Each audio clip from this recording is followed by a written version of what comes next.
అందరికీ నమస్కారము. నా పేరు ఎం దుర్గప్ప. మాది సోమలాపురం గ్రామం, డీరహల మండలం, రాయదుర్గం నియోజకవర్గము, అనంతపురం డిస్టిక్.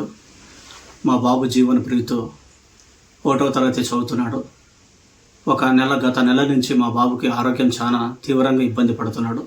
అందువలన మేము కిమ్స్ సబీర్ హాస్పిటల్లో సర్జరీ చేయించినాము. కానీ ఆ సర్జరీ నుంచి కుట్లు ఊడిపోవడం జరిగింది. మళ్ళీ రీసర్జరీ చేయాలని చెప్పారు. మళ్ళీ రీసర్జరీ కూడా చేయించినాము. మళ్ళీ కుట్లు ఊడిపోవడం జరిగింది. మాకు ఆర్థిక సహాయం చాలా ఇబ్బందికరంగా ఉండడం వలన మేము ఇంట్లోనే పెట్టుకున్నాము ఈ బాబుని. మేము ఎక్కడ పోవాలో తోచుకోలేక చాలా ఆర్థికంగా ఇబ్బందితో పడుతున్నాము.